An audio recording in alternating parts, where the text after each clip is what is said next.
operational nga ang SB19 sa kanilang madamdaming pahayag para suportahan ang nasabing September 21, 2025 rally na naganap dito sa Pilipinas. Kahit na nga nasa ibang bansa sa Japan para sa kanilang World Tour concert ng simula at wakas, ay hindi nga binigo ng SB19 na ipahayag ang kanilang suporta para sa mga Pinoy na nagdurusa dahil sa korupsyon na nagaganap sa bansa. Mula sa kanilang mga fans at sa naging update na Inquirer.net, akala nyo ba ang kapangyarihan ay nasa inyo? Watch P-pop powerhouse SB19 perform kapangyarihan on the Tokyo leg of their Simula at Wakas tour on Wednesday, September 24. Kapangyarihan, a collab track by Ben and SB19, has been making rounds on social media amid the flood control project controversy. Muli bahagi natin ang sigaw ng mga Pinoy.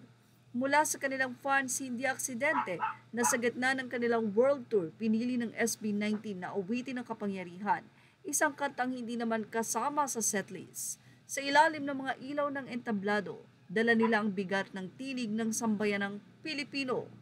Parang mensahe ng bituin, ang laban ay hindi lang sa musika, kundi sa katotohanan at katarungan.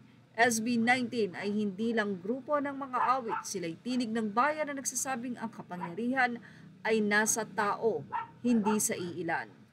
Even though there's a lot of Japanese locals right there watching their concert, but they still perform kapangyarihan to show their support and love for the Philippines. SB19. Mahal namin kayo. Naka-white ribbon po sila. Louder, our kings. Let your voice be heard.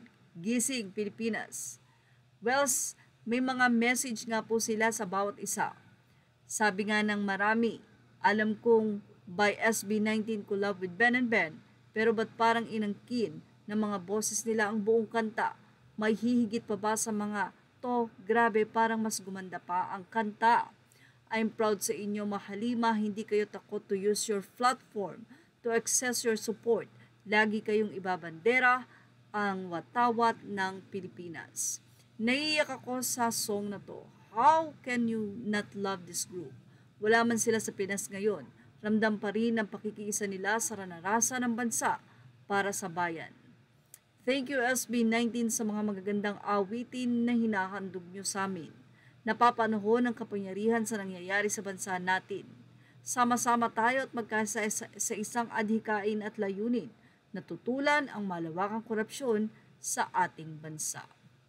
Well, sabi nga, ang bayan na ang Panginoon ay si Yahweh ay pagpapalain. Ipanalangin ang ating bansa because that's the best thing we can do. Yan ang ating Showbiz Now update. Thank you for watching. Images or all credit to the rightful owners. Please like, share, and subscribe.